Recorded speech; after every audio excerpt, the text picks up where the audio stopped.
Lambert, also known as Lambo or Specky Gay to a lot of people. And I have the great honour and privilege tonight of giving a brief introduction to Rob before he comes out to regale us with some of his work. I first met Rob about 6 years ago, and I remember when I went home afterwards, I was saying, I've met this guy, he's a poet from Whitestown, and the response was kind of, does that mean he's unemployed or an alcoholic? And I was like, no, he's definitely not unemployed. It was a short while later that he sent me on some of his poems, including the title poem, which is The Cost of Living. And I can honestly say, I really was bowled over, not just by his writing, but by the potential in his writing. Since then, his writing's come on in leaps and bounds. Some of you might be familiar with his stuff already. He's been published in The Stinging Fly, Head Stuff, GCN, also known as The Outmost, Ella, The Journal.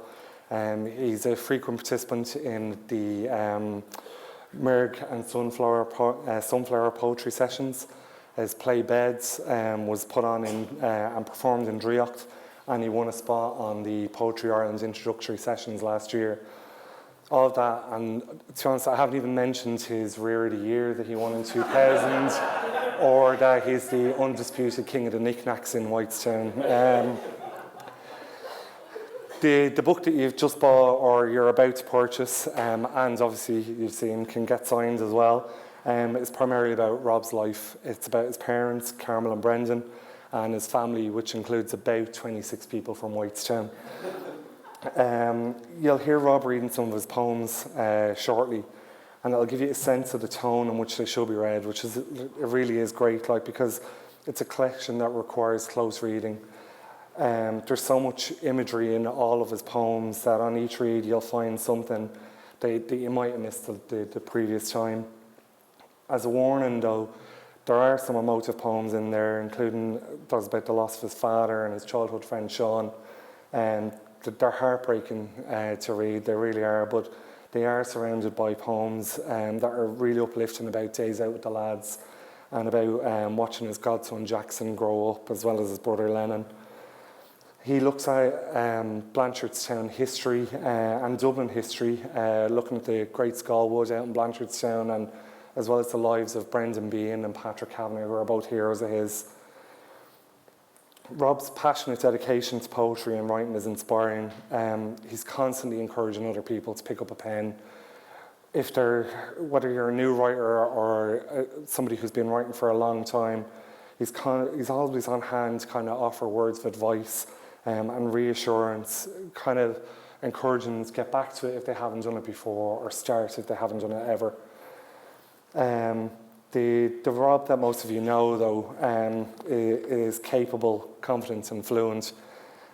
He's never at a loss for words, or he's a yapper, as he's known in my house. But you're probably very surprised to hear that it's not that long ago that he was almost paralysed with fear by the mere thought of standing in front of an audience to read his work at a poetry reading in Twisted Pepper a couple of years back.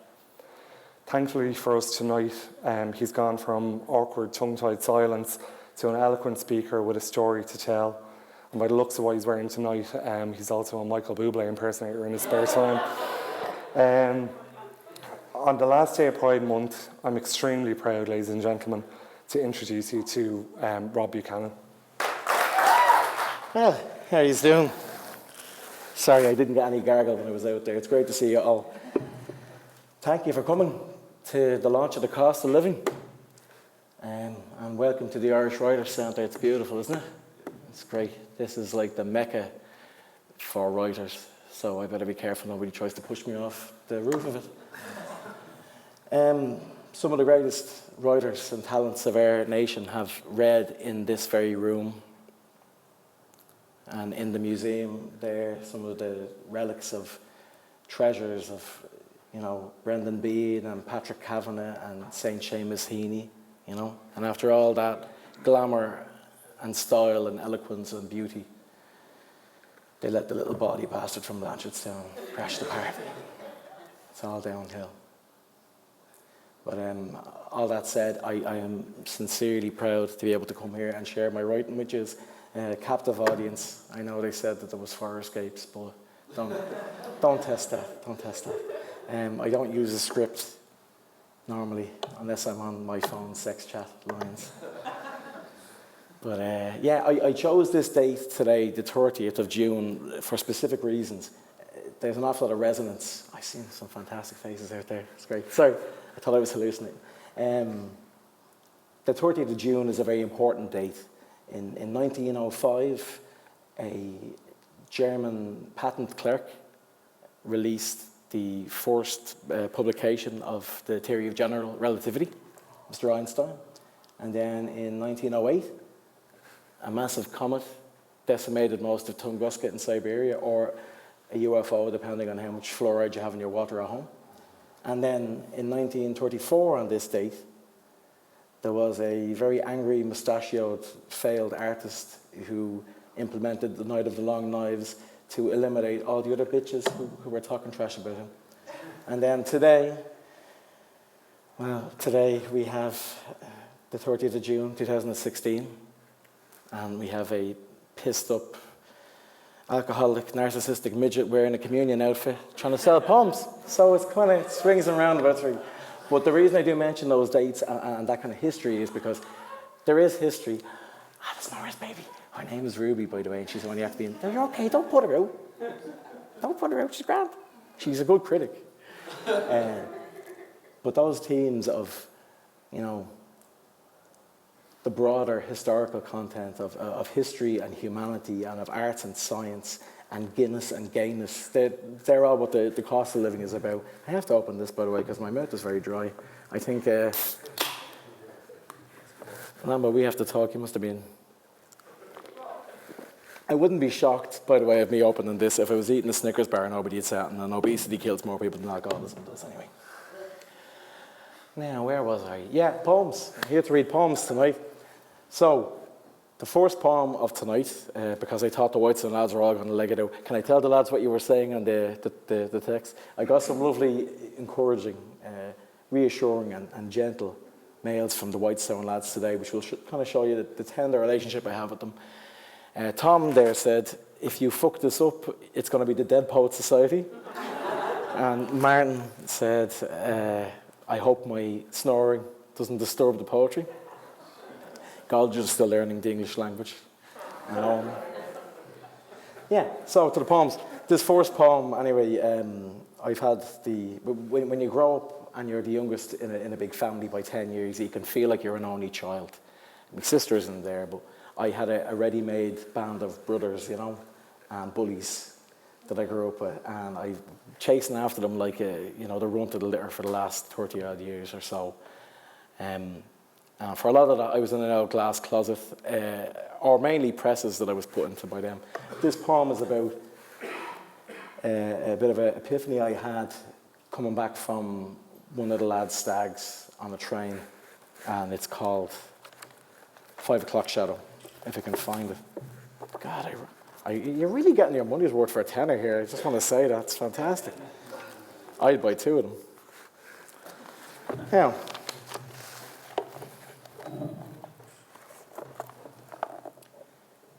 flickering movie reel, afternoon train, few jars. No one got to wash. They let me cheat playing cards. Rings, empty hands, cans slide shiny over their hungover faces. A grain greeny outside, fast life mist flies. Reflects phantoms on the plastic table, errors, a while, elbow spaces. It took me a quarter of a century to get to this. Horseplay, the kitchen sink gallows humor we make everywhere. This is the most perfect slavery. Changing room bravery makes strangers shy. When my lads are together, makes the conductor pass. Ask, what have you got? Ask for another can. Ask, what was she like? Ask, are you all right? So one of them rubs me face. You need to shave, man. Are you all right? Never better. Inside this scene between the worlds, I'm better than you'll ever know. You see, I sued for peace. I thought I'd lost and laughed till I felt the piss and the pride of our in-jokes. Without turning, I can feel the envy of those other blokes. Nuclear families are blind to this. My very own sacred band of Thebes. Do you know that some of them actually cried when I told them? Cried. Why I used to tremble when they were holding me. Sure, we are brothers, man.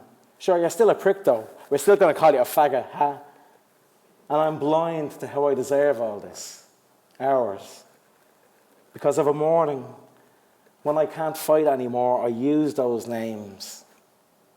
And back in that night, when I walked the canals and my legs itched for water, and I thought, yeah, I might, easily. But then I thought of them. Those stoic, careless sessions. The rough hugs, back slap, handshake stags. The all-nighters and the coming down confessions keep my future falling in its place, a mile of track of time. I don't need to be perfect or wise or immortal. There was no need to run from truth. There was no crime. I just need what everyone else does, to hold on to myself and keep pretending that I'm just like you. Anyway, that's it.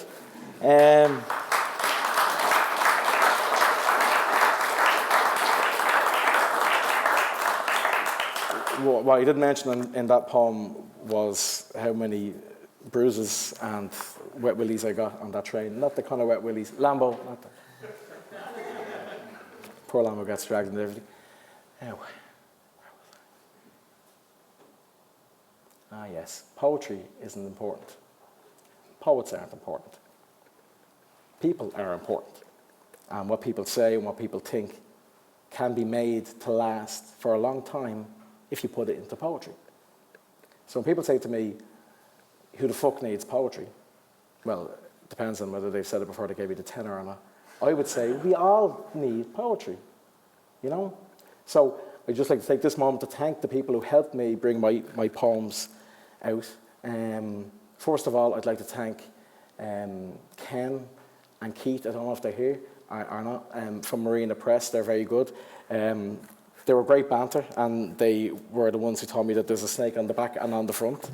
They're really good. They can't handle the gargle. I can say that while they're not here. I'd also like to thank Paul, cameraman. He's a good man. Those other movies don't need to come out, Paul, at all. That's fine. You can't even tell it's me anyway. It's back in my head, but it was beautiful while it lasted. I'd also like to thank my fellow warriors in the world of underground poetry. Makes it sound really good, doesn't it, like that? So that would be the likes of Ken Nolan and Eamon McAdare, who's in there as well, who shared their talent. Oh, and also Aunt Hannum and Alice, and I keep going on and on. But shared the talent and their friendship, and occasionally their gargle and their taxis home. Alice. I'd also like to thank Poetry Ireland, obviously, for the introduction series, which is a fantastic way of allowing people who normally look like they should be cleaning the toilets in a place to actually get up and read poems. They're fantastic. The introduction series allowed me to meet some people that I never could have met without trying to stalk them down. Poets like Paul Dorkin and fantastic people, Theo Dorgan, etc. Who else to thank? Oh yeah, my friends, obviously. But out of all my friends, I must say there are some of them who have come and who look after me and who take an interest all the time. So the likes of Gringo, Martin Bourne, Shoreface, Diamond Dave. That's all I can think of. Now, out of all the people in the world, the man who his tireless editing and his patience and his love and his friendship and his ability to wear a suit better than me, it's not him. He keeps the scorpions from stinging and the snakes from biting, and he's there all the time. The highs of winning competitions and doing readings and they go well, and the lows of when my ice cream falls on the ground or shit like that. Like really hard shit, like first world problems. It's Mr. Alan Lambert. I dedicate this book to you and I love you.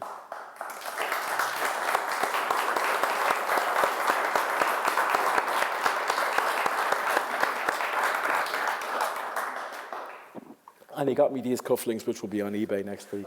If you're a Buchanan and you don't have an infrared light, I wouldn't put an infrared light on if I were you. Where are we now?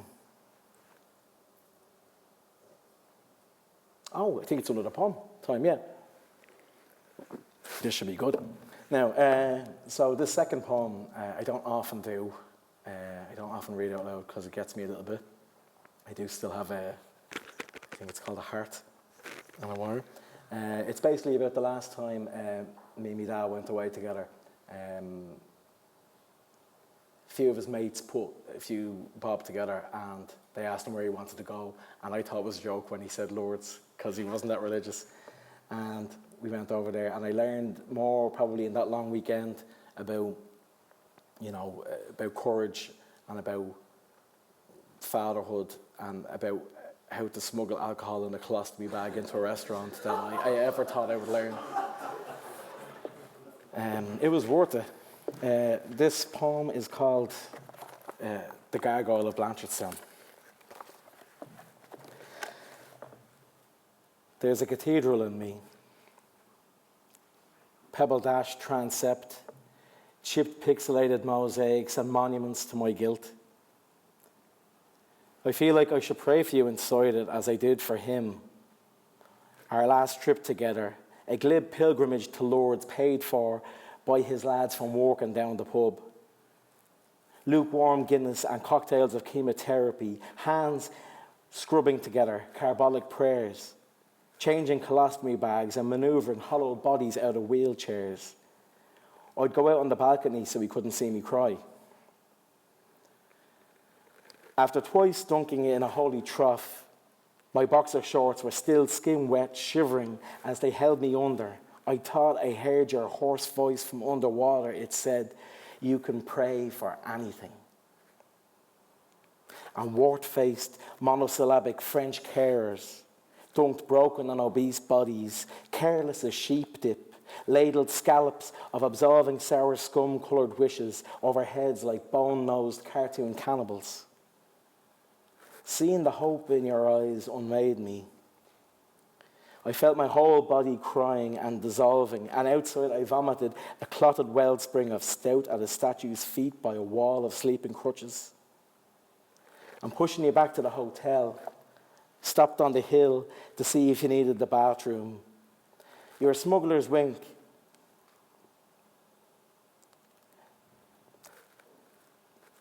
Pain in your bloodshot eyes, and the irrational squeeze of my hand and yours on the wheelchair armrest. Don't pray for that, he said. Closest he ever came to admitting he couldn't be saved. If you've ever cried putting up a Christmas tree, you'll understand me. Well, I'm ashamed to tell you what I prayed for. It wasn't a cure or strength or future. Please, God, make me not love him anymore. Make his dying easy for me. And while you're at it, you heartless bastard, keep on going and make me hate everything. Make me stone. I'm petrified. Let me become what the sculpture saw within me. Love in this world was just a spare room in God's mansion, and I prayed you'd find a safer space for me, a castle, a marble city, some crypt of chiaroscuro memory. And from that day I began to build my cathedral, stone upon stone. Even as he was dying, I was scrambling to pile walls upon his bones, my face contorted, forehead rigid, hands Richter tense, shaved my hair, stopped smiling easily, grew ragged wings and talons and tattoos, my soul rigid with strychnine memories, and what passes from my heart wasn't meant to mount an altar or be a lectern phoenix or a throne-straddling roaring lion. My place will be a dwarf jester, a grotesque tapestry, heartless and safe within his silent graces, shuffling down the corridors of history. And then when he grows tired of me, let me cling outside to his stone body and weep rain. And then silence after silence, all that love quarried out his shape from me. It hollowed out my eyes, my mouth. That future and grief erode me, leaving only the Gargoyle of Blanchardstown.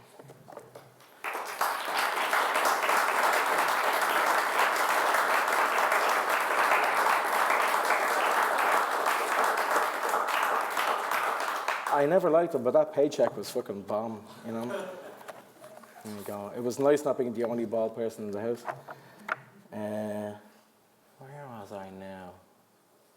This was happening a lot. Lambert normally gives me a bump of cocaine or something. Don't you when I do this, sir? He's very reasonable. Yeah. I think it's important to say now regarding poetry that you don't need to be a bipolar, depressive, or an alcoholic, or a homosexual, or have a chip on your shoulder, but it really helps if you are, I've found. But the other people who are here, there's an awful lot of fantastic, there's me brother, there's an awful lot of fantastic poets on the scene who don't get a look in at all. They mainly don't get a look in because they're not telegenic, or they're not just that right minority, or they live in the wrong postcode. I don't mean those new easy postcodes, I can't work them out. But it's very important that we have things like the Poetry Ireland Introduction Series where people are allowed to come in and they don't judge you by how you look or how you smell, and they read your stuff. Poetry is the soul of this country, even though it doesn't look like it right now. If we ever needed the soul, we need it in this country now. I'm with you, babe. I know it's like...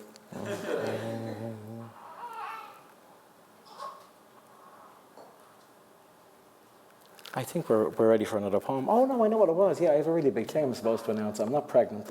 In that vein that I was just talking about, I posh pieces, I have decided then I do a bit for my fellow man in Dublin, and a lot of you people here who have actually been out with me and helped with regards to charities. It always looks great on Twitter, I find. I do it for the chicks. I have decided that if I'm going to walk the walk and talk the talk, I am going to set up something called the Fifth Estate. The Fifth Estate will be a way of promoting and publishing and sponsoring people to write, and helping them not only to get started with writing, but people who are already established who just haven't had a look in. But the only consequence of it is, apart from the casting couch obviously, is that the poetry and the prose must function with a social conscience, and it must not be peddling hate or peddling, even worse than that, banality. You know, the amount of poets I know who are agonising about the poor and agonising about this and that and the other, you know, and it's garbage. So I'm going to use what I have to try and what I have being the channels and some funding to be able to help people to write, and hopefully write more concisely than I speak. So that was that part. Yeah, so if anybody here is listening and is interested in this, if you are tired of the media regurgitating the same bullshit from the government, or if you are concerned about political things such as the 8th Amendment being repealed, either way, by the way, you know, either way, and that if you have a voice and you have a fluency and you want to, then the Fifth Estate would be interested in you. Primarily if you look like Paul O'Connell, it would help, but we don't mind. I know a lot of lesbians who look like Paul O'Connell. I'm equal opportunities. I slept with most of them. Now, I think we're ready for another poem now. Aren't we, Lambert? Is that what that means? So after my political rant there, or my mini rant, this poem is inspired by my despair at the kind of vapid, willfully materialistic kind of ethos that not even kids, but people in their 20s and their 30s that we know, you know, the idea of watching people who are basically porn stars or people who are actually idiots in the truest sense on television, and that this is something to aspire to. And the perverse element of it is it's often the people who own the least who are more interested in these aspirational lifestyles. So this poem is called Hiber Nation, and it's dedicated to the statues on O'Connell Street, because nobody ever does. Tricolour, my distant mother, a taxidermied soul embalmed in anarchy from underground they cannot see, was never green, was never white, that tattered rippling golden paracosm was never free. A shimmering tulpa leaks from funeral mounds, ephemeral archaeology, and the war was always cold. Forget the wives' tales you've been told. The crown's existence was only fool's gold, a generation's distant, false racial memory. My starry plough, where are you now? Because they salute you in the dole queues. When your children need you most, where is our august destiny, destined for the glory of Shanukal social worker blues? Get them 5 for 50? I'd rather rob the bitch for free. And Brits out? Why? Who are the Brits now? And out exactly how? Itinerant minds, incarcerated intellects pissed out on cobblestones. Here, young one, will you walk your father home? Why don't you get your tits out now?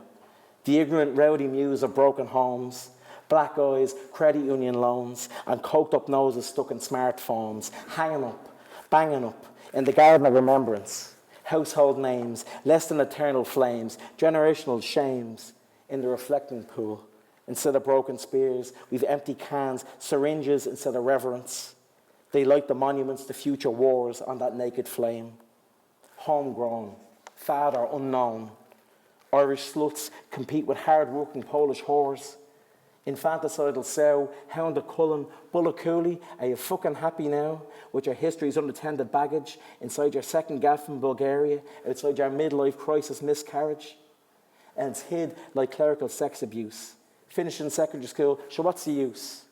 Chased out of town by a muck savage, EU vultures circling the parish when you're deep in your Ashling polytule. Parnell, O'Connell, Themistocles, Christ Hibernia, get off your knees. Risen a centuries distant, existence memories liquefy reality, and molten it is free to take the hammer or the sickle or the euro or the nickel. It's reinterpretation and transmigration. They thought that they were risen. 1803, 1916, aborted reincarnations. Our freedom, it wasn't given. But sleepers never listen. It's time to awaken. The human skull was our only prison, and the Shan Van Bucht, she was a whore, she was a hag, and while you looked outside for foreign enemies, your brothers peeled back their balaclavas and they chloroformed you with a rag, and it was blood-stained, and it was time-strained, and it was torn straight from the Irish flag. Thank you.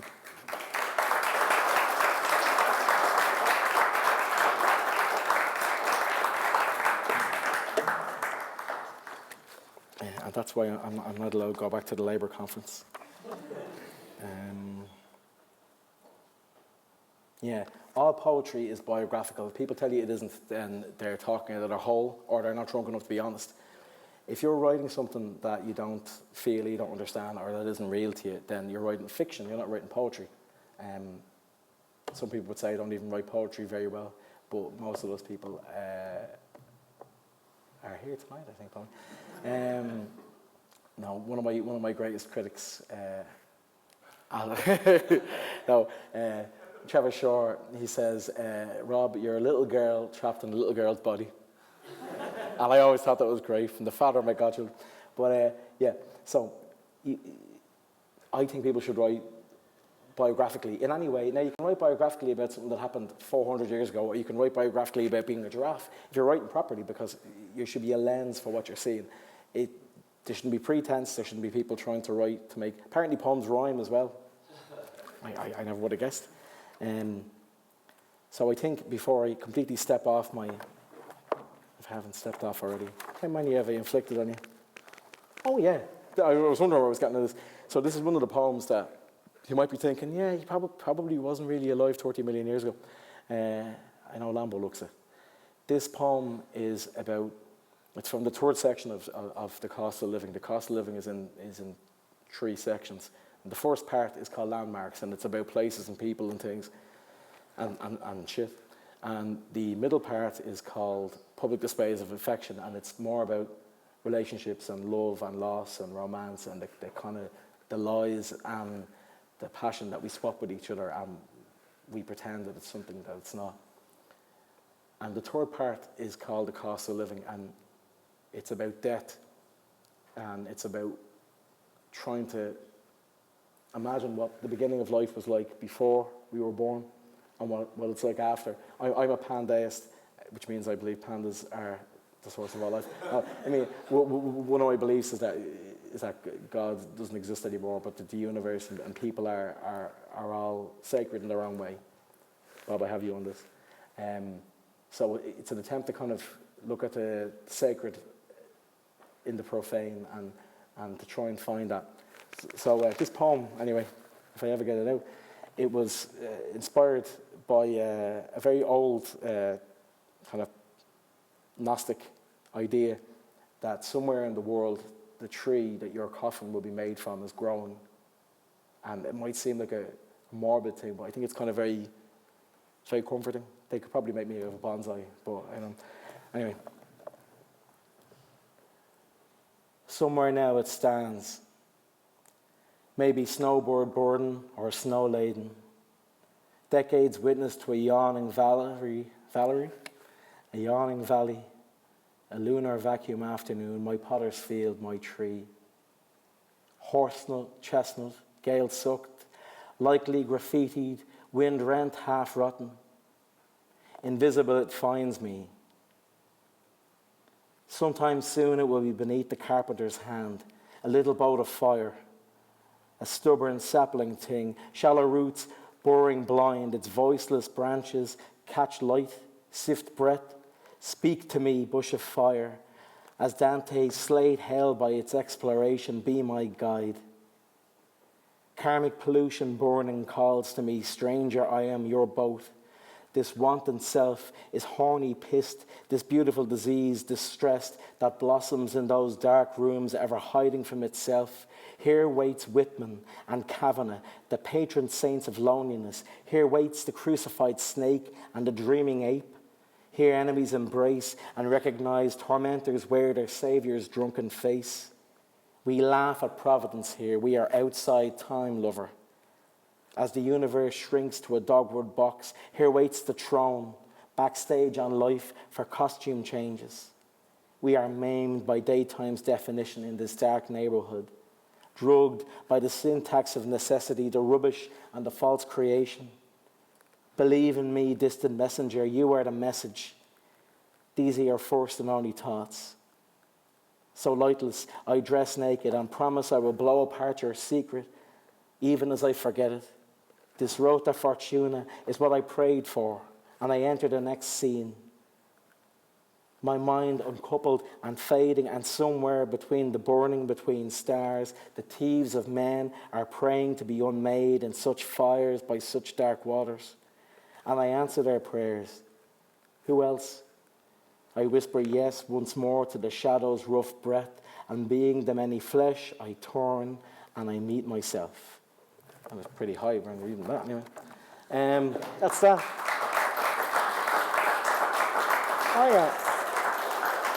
I am sweating here, lads. Lambo was selling vials of sweat to pay for my probation later on.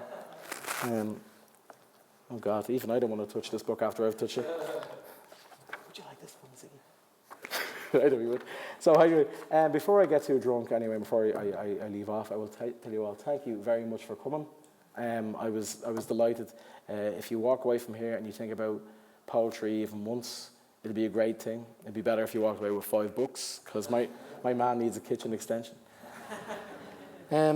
So on that note, I will read the last poem of the night, and we can all go and get pissed. It's the titular poem from the 3rd section, and it's also the title poem of the book.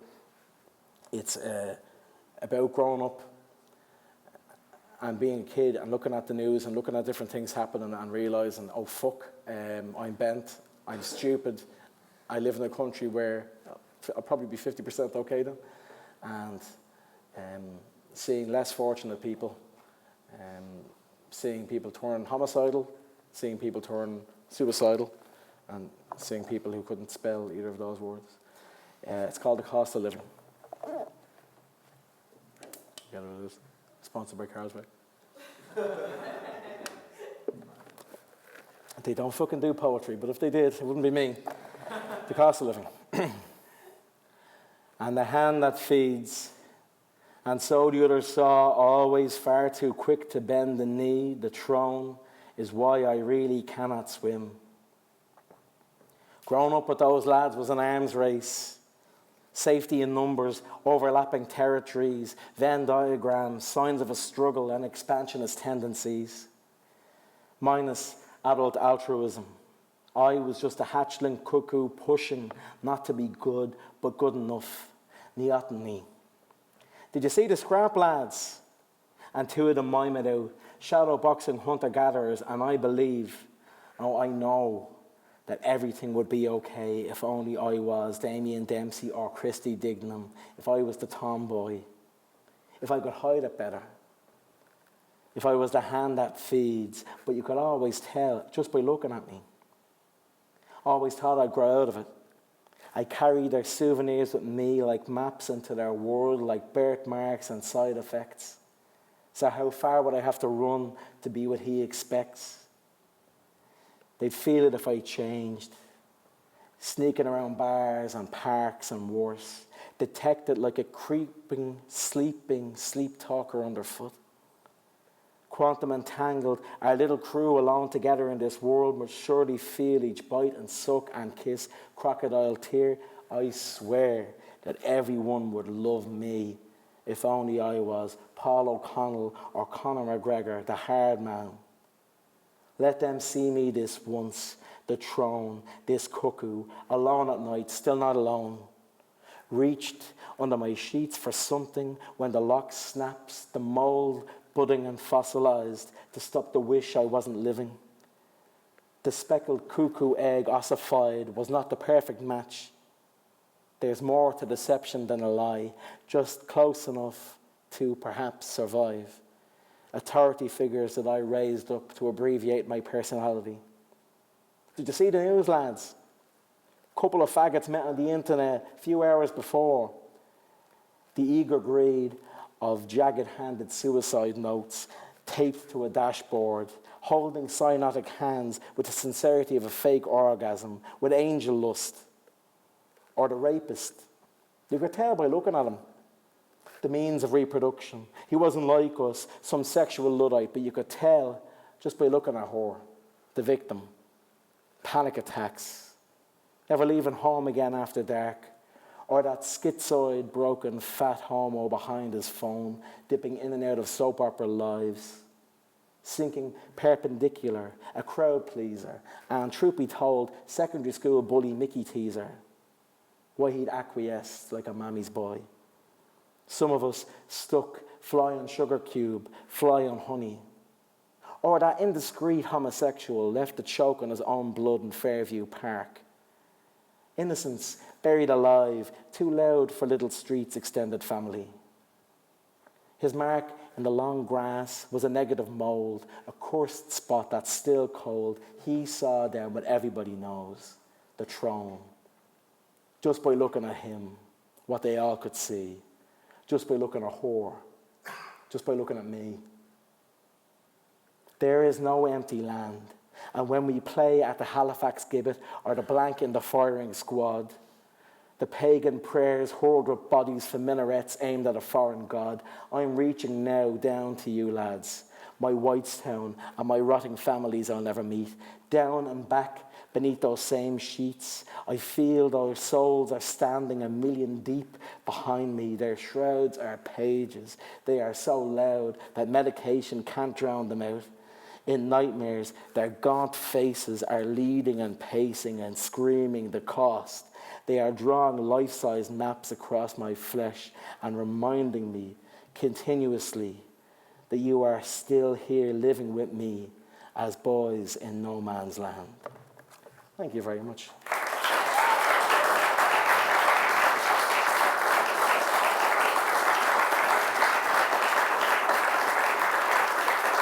Cheers, lads.